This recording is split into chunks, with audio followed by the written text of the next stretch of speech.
Sa isang tahimik na bayan, habang unti-unting lumuluwag ang hawak ng taglamig, isang 18 taong gulang na batang itim na lalaki na nagngangalang Manuel ang sumasakay sa sirang bisikleta ng kanyang yumaong ina. Ulila at mag-isa, pilit niyang pinagsusumikapang mabuhay, nagtatrabaho bilang tagapaghahatid at tumatanggap ng kahit anong trabaho upang masiguro na may matutulugan siya tuwing gabi. Isang malamig na gabi, habang nagmamadali siyang tapusin ang huling padala, nakita niya ang isang matandang babae na nakatayo mag-isa sa hintuan ng bus. Ang pagtulong sa kanya ay nangangahulugang hindi niya matatapos ang padala at posible niyang mawala ang tanging bubong na kanyang tinutulugan. Pero hindi siya nagdalawang isip. Inalok ni Manuel ang tulong niya at inihatid siya pauwi sakay ng bisikleta. Hindi niya alam na ang matandang ito ay isang bilyonarya at ang desisyong iyon ang magpapabago sa kanyang buhay magpakailanman. Lumalamig na ang hangin ng gabing iyon, iyong uri ng lamig na nakakapasok kahit sa ilalim ng scarf at sa loob ng mahigpit na butones ng coat.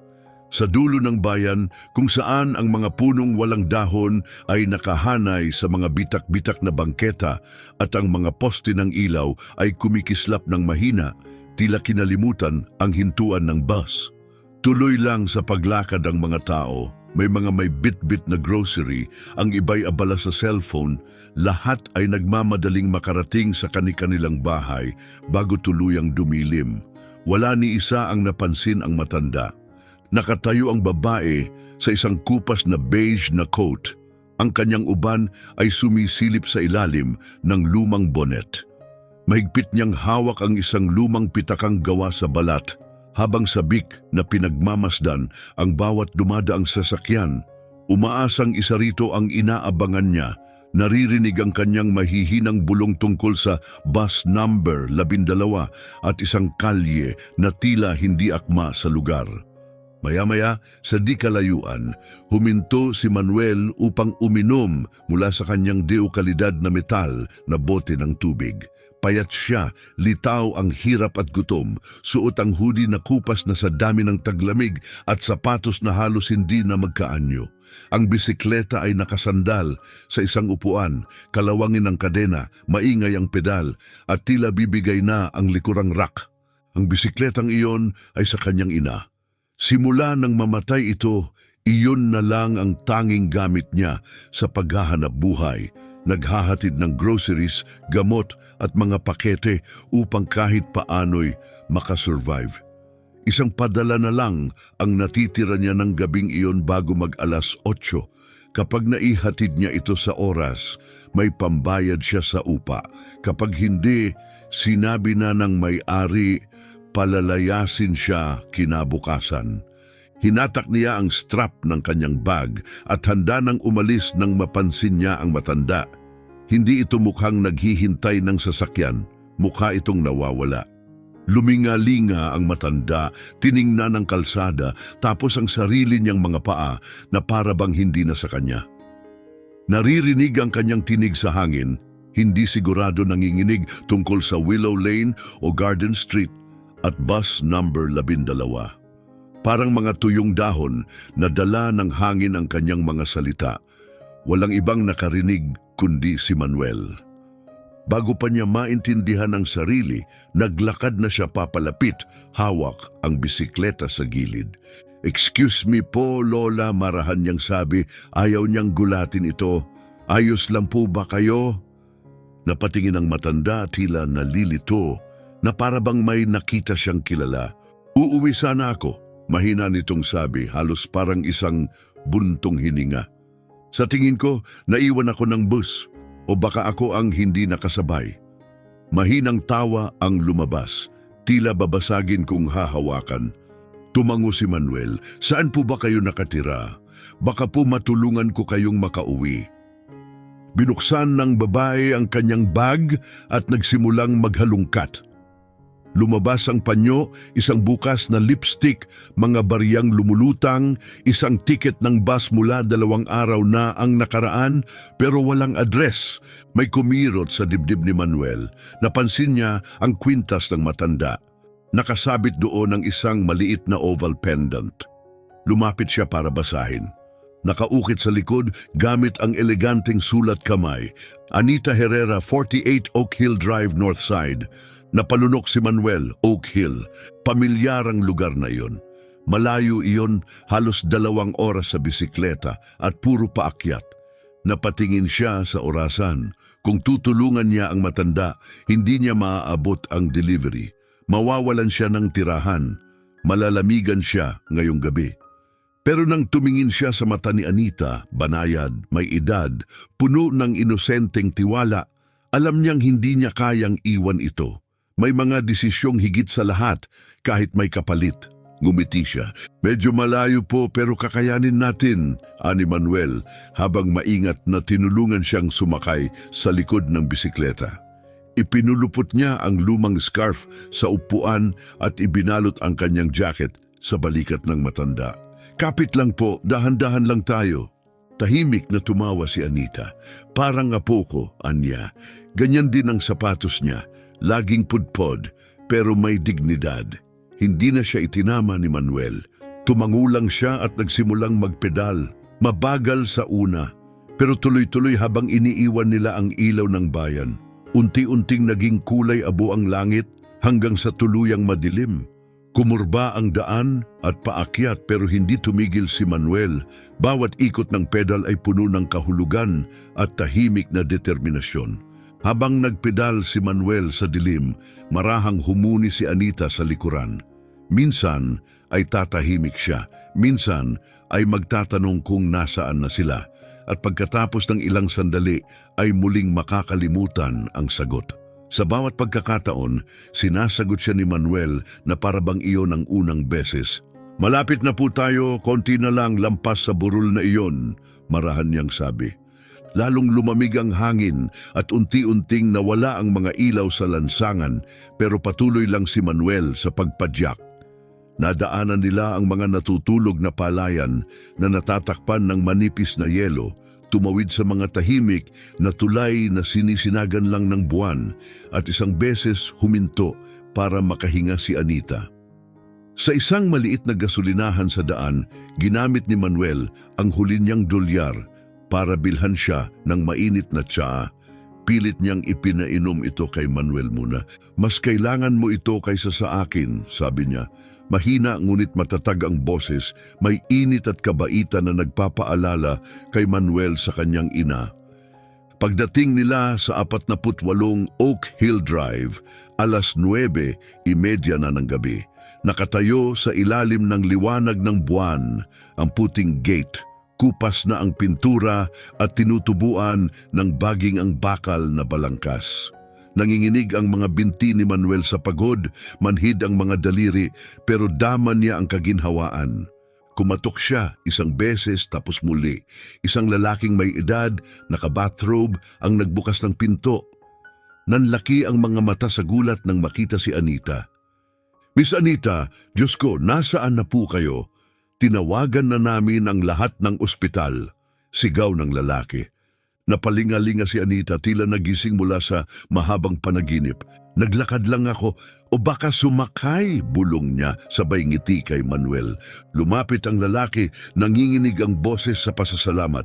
Pumasok po kayo, magpainit muna, kumain kayo, hayaan ninyong ihatid namin kayo pauwi. Pero umiling si Manuel, banayad ang ngiti. Salamat po pero kailangan ko nang bumalik bago pa lalong lumamig. Isinulat niya ang kanyang numero sa isang pirasong resibo at iniabot sa lalaki.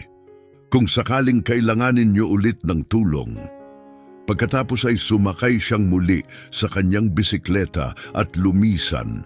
Hindi alam na pag-uwi niya, wala ng bubong, wala ng kama, maliban sa malamig na sahig. Ngunit hindi rin niya alam na may mas mahalaga pa palang nagsisimula. Pagbalik niya sa dulo ng bayan, matagal nang nawala ang init ng tsaa sa kanyang mga daliri. Halos wala ng tao sa lansangan at ang lamig ay lumusot na sa kanyang balat. Bawat lubak sa kalsada ay parang kumakalabog sa kanyang katawan pero hindi siya nagreklamo. Mas malamig ang pagbalik nang wala si Anita, wala ang tinig na nagtitiwala sa kanya, walang presensya na nagpagaan ng biyahe. Lumakas ang hangin, humahampas sa mga puno, dala ang tunay na lamig ng taglamig. Amoy usok, bakal at pait ng gabing lagpas 9:00. Inabot niya ang huling block patungong boarding house, isang 2 palapag na gusali, kupas ang pintura at sirang porch light. Bumaba si Manuel sa bisikleta at umakyat sa hagdan. Hinanap niya ang kanyang susi sa bulsa. Wala, sinalat niya ang iba pa, wala rin. Pumasok ang kaba habang kinapa ang lahat ng bulsa ng kanyang jacket at pantalon na wala ang susi. Umasa pa rin siya, kumatok siya sa pinto, walang sagot. Kumatok ulit, mas malakas. Tahimik, sinubukan niyang buksan. Nakakandado. At sa kanya nakita ito, isang plastic na bag mula sa grocery nakapatong sa tabi ng pinto. Nasa loob ang iilan niyang gamit, isang kupas na damit, tuwalya at sira-sirang charger. Sa itaas, may nakataping papel na may 3 malalaking salitang nakasulat gamit ang itim na marker. Past due, locks. Napatigil si Manuel, hawak ang bisikleta, nakatitig lang sa bag, kumirot ang dibdib niya. Hindi siya sumigaw, hindi siya umiyak. Sa halip, dahan-dahan siyang lumingon at muling nagpedal pabalik sa bayan. Sigaw na ang mga binti niya sa pagod, pero hindi siya huminto. Wala na siyang pupuntahan, pero alam niyang ang pagtigil ay mas lalong nagpapalamig. Kailangan niyang magpatuloy. Halos hating gabi na nang madaanan niya ang makipot na eskinita sa likod ng Santiago's Market, isang maliit na tindahan kung saan paminsan-minsan siyang tumutulong kapalit ng tinapay o barya. Si Mr. Santiago ay isang magaspang ang kilos, pero tahimik na mabait na tao. Lalo sa mga batang halatang nangangailangan pero hindi humihingi ng tulong. Itinabi ni Manuel ang bisikleta sa likod ng basurahan at kumatok sa likurang pinto. Makalipas ang ilang segundo, bumukas ang ilaw. Dahan-dahang bumukas ang pinto. Si Mr. Santiago ay naka-bathrobe. May hawak na mainit na mug. Sinipat niya si Manuel, basang-basa sa lamig, hungkag ang mga mata, nanginginig ang mga kamay at huminga ng malalim. Hindi nakabayad sa upa, ano? Tumango si Manuel. Napatingala si Mr. Santiago sa langit para bang humihingi ng pahintulot sa langit at tumabi. May kama sa bodega, huwag mo lang gagalawin ang mga kahon ng alak at sana huwag kang lamigin, ha? Mahinang nagpasalamat si Manuel at pumasok. Amoy karton at lumang dalanda ng bodega.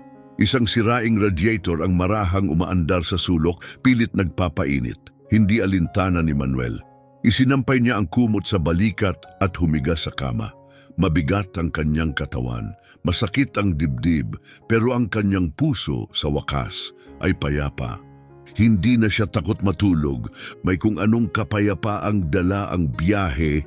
Ang paghawak ni Anita sa kanyang balikat, ang tawa nitong tila may naalala na nagpagaang sa mundo. Habang dumidilim ang kanyang paningin, hindi niya iniisip ang kandadong pinto o ang giniginaw na gabi. Iniisip niya ang isang pilak na palawit, ang ugong ng gulong sa graba, isang tinig sa dilim na nagsabing, "Pinaalala mo sa akin ang mahal ko." Sa labas, humahampas ang hangin sa pader. Pero sa loob, mahimbing ang tulog ni Manuel. Hindi niya alam na sa malayong lugar may isang babaeng nakaupo sa may bintana ng kanyang kusina. Suot pa rin niya ang parehong coat. Hawak niya ang resibong may nakasulat na numero gamit ang nanginginig na ballpen sa asul na tinta. Si Anita Herrera, gising at hindi na nawawala, ay nakatitig sa papel. At sa isang bulong na parang panalangin, binigkas niya ang pangalan ng batang lalaki, ang unang mainit na salita na umalingaw-ngaw sa kanyang bahay sa napakahabang panahon. Dumating ang umaga sa halos katahimikan, nakabalot sa maputlang liwanag na parang nag-aalinlangan pa ang langit kung gigising na ba o hindi. Ang malabong sinag ng araw ay dumaan sa alikabok na bintana sa likod ng Santiago's Market at tumama sa figura ni Manuel na nakabaluktot pa rin sa ilalim ng manipis na kumot sa kama. Naroon pa rin ang lamig, nananatili sa hangin, sumisilip sa mga bitak ng pader at bumabalot sa kanya na parang bisitang hindi inaanyayahan. Hindi siya agad gumalaw. Masakit ang katawan niya sa tigas ng tulugan. Pero mas malalim pa sa pisikal na sakit ang bigat sa kanyang dibdib, ang tahimik na pasaning nabubuo sa bawat araw na puro pag-survive, hindi pamumuhay. Nang sa wakas ay bumangon siya, wala siyang reklamo. Maingat niyang tiniklop ang kumot, itinabi ito, at dahan-dahang naglakad sa loob ng tahimik na tindahan. Hindi lumilikha ng tunog ang kanyang lumang sapatos. Gising na si Mr. Santiago, abala na sa kanyang nakasanayang galaw, isang uri ng ritmo na bunga ng tiwala sa pang-araw-araw na gawi. Nang makita si Manuel, wala itong masyadong sinabi. Iniabot lamang ang isang saging at isang maligamgam na tasa ng kape. Walang tanong, walang sermon. Isang tahimik na kilos ng malasakit na nagsalita ng mas malakas pa sa anumang salita. Dahan-dahang binalatan ni Manuel ang saging pabulong na nagpasalamat at tumayo sa bintana, pinapanood ang unti-unting paggising ng bayan. Umaaso ang mga sasakyang nakastart sa mga driveway. Mga batang may backpack ang naglalakad parang wala sa mood. Tumahol ang isang aso sa malayo tapos natahimik ulit. Parang karaniwang umaga lang hanggang sa huminto ang itim na kotse. Hindi iyon ang tipikal na sasakyan sa kanilang lugar. Masyado itong makintab, gumalaw ng masyadong maayos, parang hindi ito nababagay sa lansangang iyon. Huminto ito sa mismong tapat ng tindahan. Lumabas ang isang lalaking matangkad, nakasuot siya ng mamahaling damit. Ang coat niya ay presko, malinis ang sapatos, bawat kilos ay tiyak at mapagpakumbaba. Tiningnan niya ang papel sa kamay at pagkatapos ay tumingin diretso sa salamin, diretso kay Manuel. Tumunog ang kampanilya sa pintuan ng tindahan nang siya'y pumasok at tila lumiit ang buong espasyo. "Excuse me," sabi ng lalaki. Pino ang boses pero may bigat. "Hinahanap ko si Manuel." Napatigil si Manuel at lumingon mula sa bintana. "Ako po iyon," sabi niya nang may pag-iingat. Lumambot ang mukha ng lalaki. "Si Miss Anita Herrera ang nagpadala sa akin," aniya. Naalala na niya ang lahat. Gusto kanyang pasalamatan. Ipinilit niya. Tigil sa pag-inom si Mr. Santiago pero nanatiling tahimik. Tumingin si Manuel sa papel na hawak ng estranghero, ang lumang resibo na sinulatan niya ng kanyang numero noong gabing iyon. Isang simpleng kilos ng kabutihan. Hindi niya inakalang may patutunguhan pa ito. Nagpakilala ang lalaki bilang Carlos at itinuro ang kotse. Hinihintay ka niya kung gusto mong makita siya. Nag-alinlangan si Manuel, dumaan ang pag-aalinlangan sa kanyang mukha. Ang pagbabalik sa malaking bahay ay parang panaginip na parang papasok siya sa mundo ng iba nang walang imbitasyon. Isa lang siyang tagapaghatid, isang batang walang tahanan. Ginawa lang niya ang sa palagay niya ay tama. "Gusto ko lang siguraduhing makauwi siya ng ligtas," mahinahon pero matatag niyang tugon. Tumango si Carlos, walang halong presyon o pag-uudyok. "At nagawa mo nga iyon, aniya. Pero sabi niya, higit pa ron ang naibigay mo. Pinaalala mo raw sa kanya kung sino siya. Gusto niyang sabihin, yun mismo sa'yo." Tumingin si Manuel kay Mr. Santiago na kumindat at bahagyang kumampay ng balikat, isang simpleng kilos na puno ng kahulugan. "Sige lang, nandito pa rin ang pwesto mo kung kailangan mo ito." Huminga ng malalim si Manuel. Ang hangin ay sabay gaan at bigat sa kanyang dibdib. Tumango siya at sinundan si Carlos palabas. Ang biyahe patungong Oak Hill sa liwanag ng araw ay parang panaginip.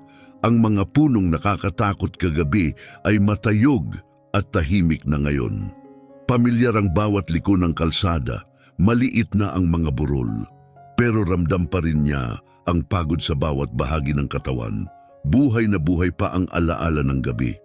Pagdating nila sa malaking puting bahay, hindi na ito nakakatakot. Parang mas banayad na ito, sinag ng araw at alaala ang pumapawi sa lamig. Pinadaan siya ni Carlos sa gilid, sa isang silid na maliwanag, puno ng mga aklat at katahimikan. Nandun si Anita, hindi na ang malabong matandang babae ng gabing yon.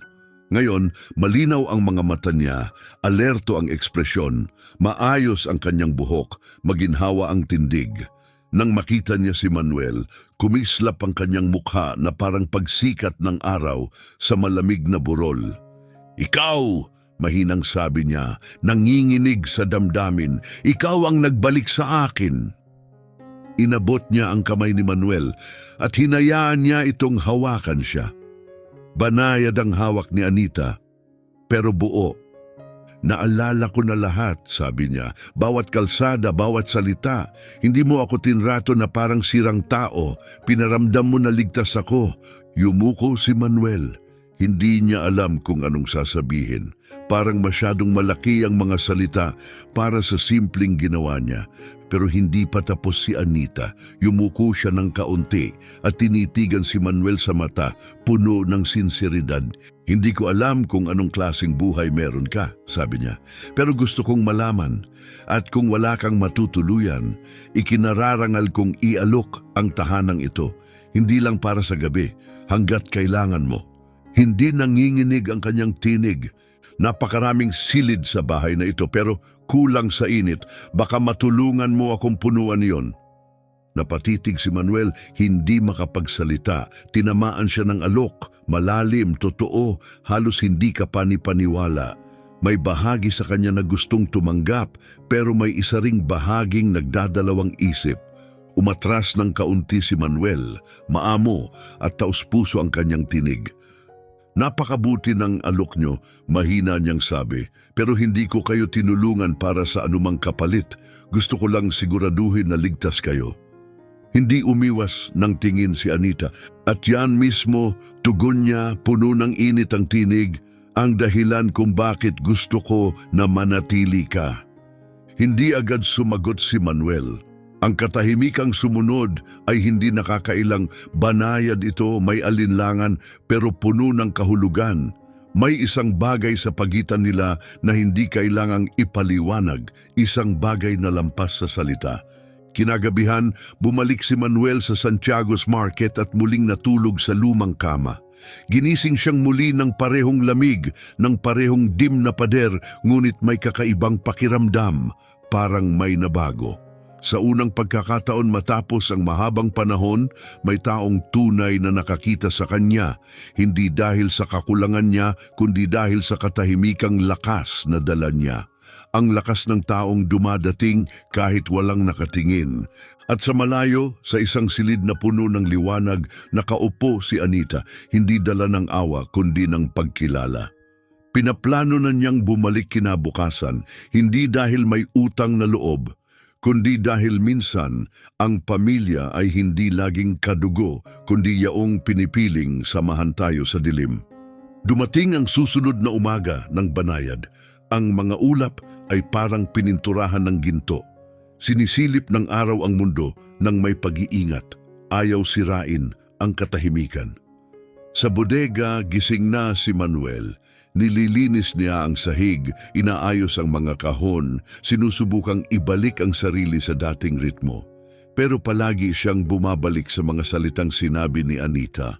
Buong gabi, paulit-ulit ang mga iyon sa isipan niya, parang huling nota ng isang kantang ayaw lumisan. Hindi siya sanay sa kabutihang ibinibigay ng walang kondisyon.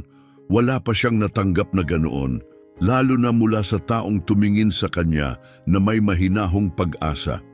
Habang inaayos niya ang mga dilatang pitch, tumunog ang kampanilya sa pintuan. Hindi marahas, kundi may pamilyar na banayad na pagtunog. Napatigil si Manuel, tumingala siya. Nandun si Anita, wala na siyang kasama, walang marangyang sasakyan, nakasuot siya ng shawl sa balikat, may hawak na maliit na pitakang balat. Tila alam niya agad kung nasaan si Manuel. Tumindig si Manuel, pinunasan ng walang malay ang mga kamay sa kanyang maong habang papalapit si Anita. Mainit ang kanyang ngiti. Dala niya ang tahimik na kilos ng isang taong hindi sanay mang-agaw ng espasyo, kundi handang magbahagi nito. Sana hindi ka nabigla sa pagdalaw ko. Malumanay niyang sabi, hindi kita makalimutan. Tumigil siya saka ngumiti ng bahagya. Alam kong medyo kakaiba yung pakinggan, pero totoo iyon. Tumango si Manuel, bagaman hirap pa ring magsalita.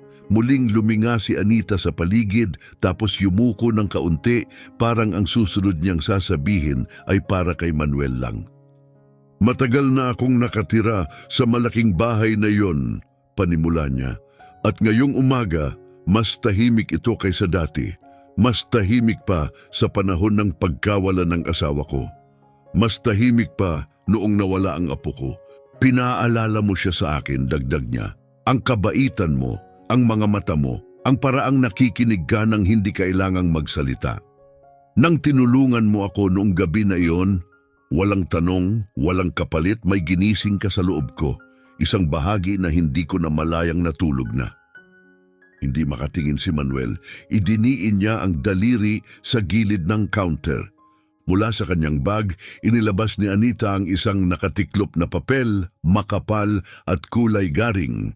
Hindi ito kontrata, sabi niya, hindi ito kasunduan, isa lamang itong paanyaya. Inabot niya ito kay Manuel. May bahay ako na sobrang daming silid, pero kaunti lang ang dahilan para panatilihin itong sarado. Gusto kong manatili ka roon hanggang handa ka na, walang obligasyon, tanging suporta. Dahan-dahang binuksan ni Manuel ang liham. May alok ito ng matutuluyan, isang maliit na buwan ng tulong. At sa pinakailalim, may nakasulat sa mas banayad na sulat kamay. Tutulungan ka naming makabalik sa pag-aaral kung iyon pa rin ang gusto mo. Tahimik si Manuel. Sa labas, tuloy ang galaw ng mundo. Dumaraan ang mga sasakyan, kumikilos ang mga puno, pero sa loob ng tindahan, may malalim at tahimik na bagay na nangyayari. Sa wakas, tumingin si Manuel at tumama ang mga mata nila ni Anita. Wala nang takot sa kanyang tingin, kundi kalinawan. Gusto ko po yan, mahinang sabi niya, gusto ko pong sumama. Nang hapong iyon, bumalik si Carlos sakay ng kotse, hindi para ipagyabang, kundi dahil sinabi ni Anita na hindi na muling kailangang iakyat ni Manuel ang sirang bisikleta sa burol. Ipinak ng binata ang iilan niyang gamit sa isang backpack. Walang drama si Mr. Santiago. Iniabot lang nito ang isang paper bag na may sandwich at mutter. Tamang-tama lang. Ngumiti si Manuel, sumakay sa kotse. Amoy pine ang loob at amoy posibilidad. Ang buhay sa estate ay hindi marangya, ito'y payapa. May sariling silid si Manuel na sinisinagan ng araw, tanaw ang hardin. Unti-unti, bumalik ang kanyang lakas. Makalipas ang ilang linggo, pumasok siyang muli sa eskwela. Pinundohan ng isang tahimik na scholarship na nilikha ni Anita sa kanyang pangalan.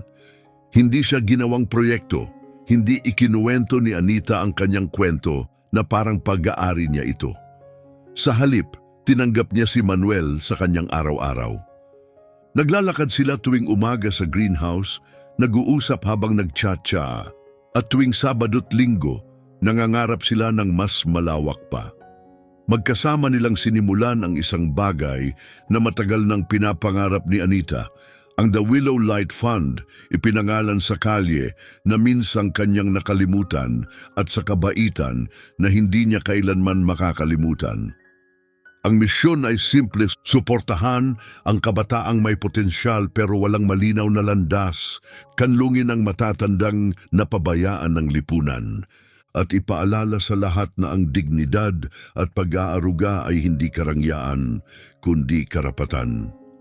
Tinulungan ni Manuel sa paghubog ng mga programa, nakipagpulong siya sa mga tagapayo, tumulong sa community center at paminsan-minsan muli siyang sumasakay sa lumang bisikleta papuntang bayan, hindi dahil kailangan, kundi dahil paalala ito ng kanyang pinagmulan at kung gaano kalayo ang mararating ng isang simpleng gawa ng malasakit kapag ibinigay ng buong puso.